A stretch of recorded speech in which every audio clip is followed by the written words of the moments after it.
धीमी धीमी हवा चल रही थी। चिड़ियाओं का वो परिवार अपने घर में बैठा भोजन लेने जाने की तैयारी कर रहा था। गुड़िया के पापा, आज बच्चे जिद कर रहे हैं, वो साथ जाना चाहते हैं। मौसम के बदलने का कुछ पता नहीं चलता, बच्चे घर में ही रहें तो अच्छा है। पापा, मैं उड़ सकता हूँ। पिछली बार मैं बारिश में नदी से उड़कर घर तक आया था। मैं भी उड़ सकती हूँ। फिर पापा चिड़िया मान जाते हैं और वो सब अपने घर से निकलते हैं।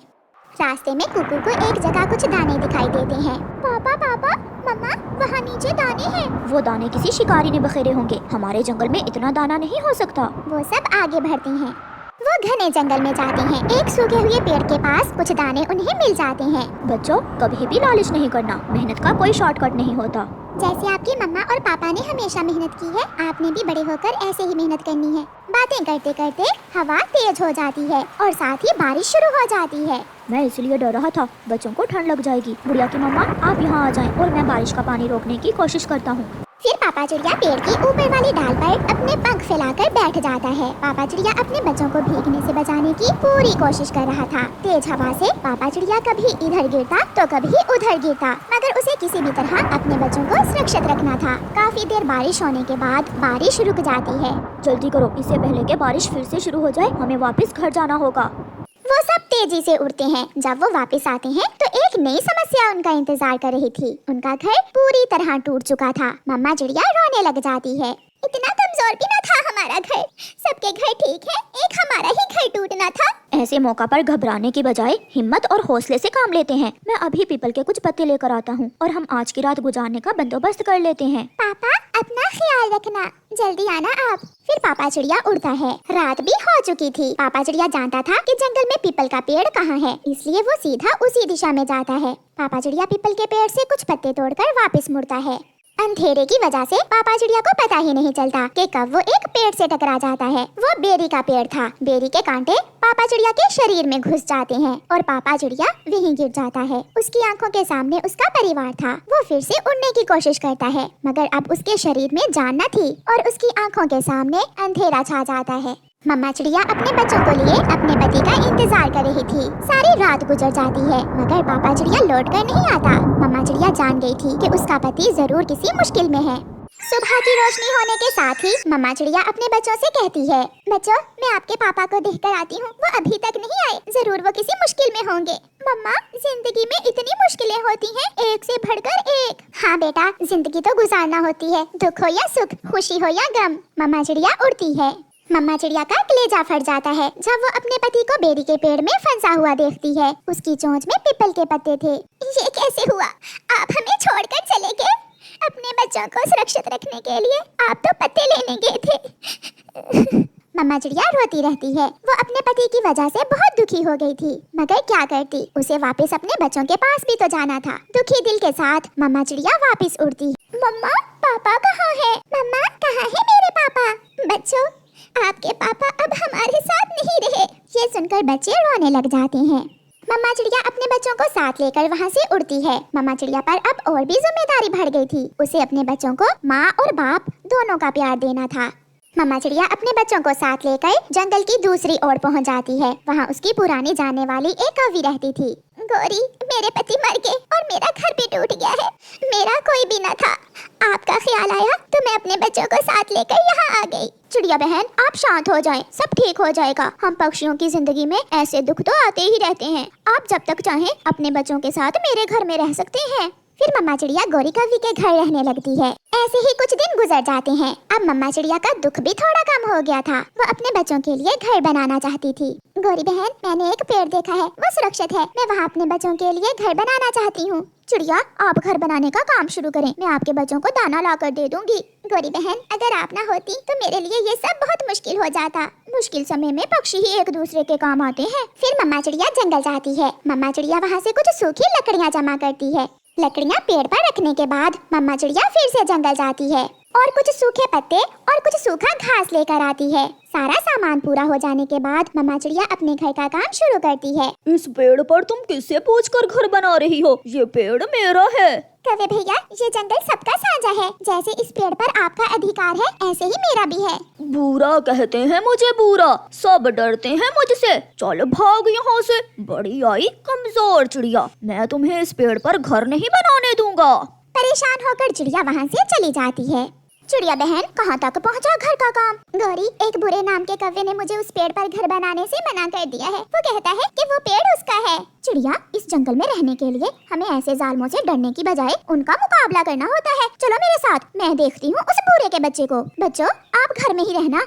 फिर गौरी चिड़िया के साथ जाती है। ओए बदसूरत मोटी आंखों वाले कव्वे, सीधे से भाग जाओ यहाँ से, वरना जानते हो ना मुझे। कौन हो तुम? मुझे गौरी कहते हैं। बुरा कभी हार नहीं मानता। और गौरी को गुस्सा बहुत आता है तुम जैसे बदसूरत पक्षियों पर। ऐसा कहते हुए गौरी बुरे पर हमला करती है। वो बुरे को मारना शुरू करती है। ये सब देखकर चिड़िया भी बहादुर बन जाती है और वो भी एक पेड़ की शाख तोड़कर गौरी का साथ देती है। बचाओ बचाओ, मुझे बचाओ। बुरा कौवा वहाँ से भाग जाता है। जीने का हक लेने के लिए थोड़ा बहुत मुकाबला करना सीखो चिड़िया। फिर चिड़िया उस पेड़ पर अपना घर बनाकर अपने बच्चों के साथ खुशी खुशी वहाँ रहने लगती है। गौरी कव्वी ने चिड़िया को हिम्मत और हौसला दिया था और अब चिड़िया पुराने दुख भूल चुकी थी। प्यारे दोस्तों, इस कहानी को लाइक, शेयर और चैनल को सब्सक्राइब करना बिल्कुल मत भूलना। आपका धन्यवाद। चिड़िया और उसकी बेटी गुड़िया बहुत गरीब थी। वो सेठ कालू कव्वे के घर में किराए पर रहती थी। एक दिन सेठ कालू कौवा सुबह सवेरे ही आता है। चिड़िया, बाहर निकलो, जल्दी बाहर आओ। क्या हुआ सेठ जी, आज आप इतने गुस्से में क्यों हैं? 3 महीने हो गए तुमने घर का किराया नहीं दिया। आज तो मैं किराया लिए बिना यहाँ से नहीं जाऊँगा। कृपया करें सेठ जी, मेरे पास अभी पैसे नहीं है। मैं कुछ दिनों तक दे दूंगी आपके पैसे। बहुत हो गया, आज तो मैं तुम्हारा सामान उठाकर घर से बाहर ही फेंक कर जाऊंगा। सेठ जी, बहुत ठंड है, हम ऐसे मौसम में कहाँ जाएंगे? दया करें हम गरीबों पर। ये धर्मशाला नहीं है जहाँ मैं तुम्हें मुफ्त में आश्रय दूं। फिर कालू कौवा चिड़िया का सामान उठाकर घर से बाहर फेंक देता है और घर को ताला लगाकर वहाँ से चला जाता है। मम्मा चुप हो जाएं, आप खुद ही तो कहती हैं रोने से हालात नहीं बदलते। मगर बेटी, ठंड बहुत है, ऐसी ठंड में हम रात कैसे गुजारेंगे? फिर वो माँ बेटी अपना कुछ सामान लेकर वहाँ से चलती हैं। आगे तुम कालू। सब मुझे सेठ कालू कहते हैं, इज्जत से बुलाया करो मुझे। गौरी, इज्जत से। सेठ होगे तुम बाहिर, मेरे लिए तो तुम कालू ही हो। और हाँ, अगर आज किसी काम वाली का बंदोबस्त ना किया तो मैं आज ही अपने मैके चली जाऊंगी। ऐसी ठंड में मुझसे घर के काम नहीं होते। मैंने कहा ना, 1-2 दिन में मिल जाएगी कोई काम वाली। नहीं, आज ही काम वाली का बंदोबस्त करो। फिर कालू कौवे के दिमाग में रानो चिड़िया और उसकी बेटी का ख्याल आता है। वो जल्दी से वापिस होता है। आप आगे, मुझे पूरा विश्वास था आपको हम गरीबों पर दया जरूर आएगी। हाँ, तुम पर मुझे रहम आ गया, इसलिए तो लौट कर आया हूँ। तुम मेरे साथ मेरे घर में रह सकती हो, मगर बदले में तुम्हें मेरे घर के काम करने होंगे। मैं करूँगी सेठ जी, मैं सारे घर के काम कर लूँगी। फिर चिड़िया और उसकी बेटी सेठ कालू के साथ चली जाती हैं। ये कौन है चिड़िया? ये मैं तुम्हारे लिए काम वाली लाया हूँ। शक्ल से तो काम वाली नहीं लगती। मालकिन, आप चिंता ना करें, मैं घर के सारे काम कर लूंगी, बस मुझे रहने के लिए छत दे देना। ठीक है कालू, इसे बाहर छतरी के नीचे घोंसला लगा देना। फिर मम्मा चिड़िया काम में लग जाती है। कड़कड़ाती ठंड में मम्मा चिड़िया ठंडे पानी से बर्तन धोती है, घर की सफाई करती और बाकी के सारे काम भी।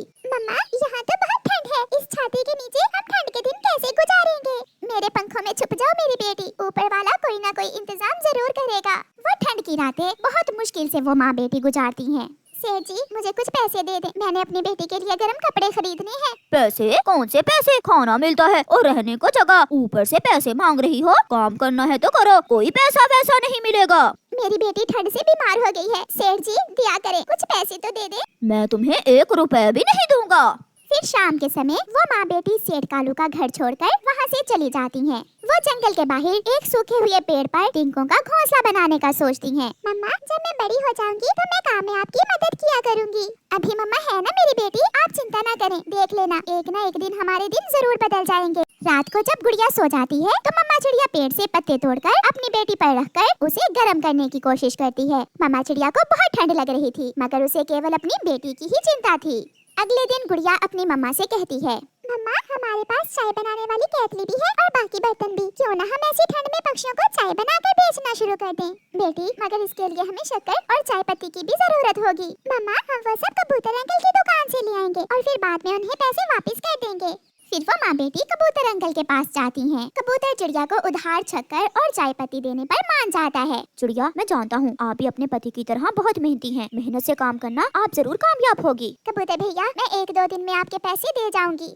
चिड़िया और उसकी बेटी जंगल के रास्ते में चाय बेचना शुरू करती हैं। ठंड होने के कारण उनका काम शुरू करते ही चल पड़ता है। सभी पक्षी बहुत शौक से चाय पीने आ रहे थे। चिड़िया बहन, एक चाय ही है जिसे पीने से ऐसे ठंडे ठठरते मौसम में सुकून मिलता है। गोरी कौवी हर रोज सेठ कालू से लड़ाई करती कि मुझे कोई काम वाली ला कर दो, मगर वो तो बहुत कंजूस था। वो तो कोई मुफ्त में काम वाली ढूंढना चाहता था। एक दिन एक कौवी वहाँ आती है। कोई जरूरत नहीं है जी मुझे पैसों की, बस 2 वक्त की रोटी और छत दे देना, मैं सारे ही घर के काम कर दूंगी। सेठ जी, ये कौवी पागल है, इसे काम पर ना ही रखो तो अच्छा है। मैंने इसे काम करवाना है, कोई मैथ की टीचर नहीं रखना। मुफ्त में जो मिले सो बेहतर। कौवा उसे अपने घर ले जाता है। मेरे कपड़े धोने के बाद इन्हें इस्त्री कर देना, और हाँ, मेरे आने से पहले पहले खाना भी बना लेना। ठीक है मालकिन, मैं सब कर लूंगी, आप जाएं। गोरी घर से चली जाती है। ओहो, मैं तो भूल गई, मालकिन ने क्या कहा था। चलो थोड़ी देर टीवी देखती हूँ। वो टीवी लगाने लगती है कि पेट्रोल की बोतल उसका पंख लगने से गिर जाती है। हाँ, ये तो बहुत नुकसान हो गया, मालकिन डांटेंगी। मैं इसे आग जलाकर सुखा देती हूँ। फिर जैसे ही वो कौवी वहाँ आग जलाती है, पूरे घर को आग लग जाती है। सब जल जाता है। गोरी का जेवर, कालू की तिजोरी में बड़ी रकम, सब जल जाता है। गोरी और कालू जब शाम को घर लौटते हैं तो उनके घर की जगह राख का ढेर था और आने वाली रात की ठंड उन्हें डरा रही थी। चिड़िया और उसकी बेटी ने दिन रात काम करके अपने लिए एक छोटा सा सुरक्षित घर भी बना लिया था, और अब उनका काम दिन ब दिन और बढ़ रहा था। मम्मा, अब हम चाय के साथ पकौड़े भी बनाया करेंगे, ऐसे हमारा काम और भी बढ़ जाएगा। कौवा और कौवी शेर से भिखारी बन चुके थे। वो ठंडी रात में पेड़ पर बैठे रो रहे थे। गोरी, ये उस चिड़िया की बददुआ लगी है हमें। कालू, अगर हमने किसी के साथ अच्छा किया होता तो आज हमारी कोई मदद करता, मगर हमने तो सबके साथ बुरा किया और अब हम इस ठंडी रात में मरेंगे। चिड़िया और उसकी बेटी गरम घर में बैठी मीठी नींद सोई हुई थी। प्यारे दोस्तों, इस कहानी को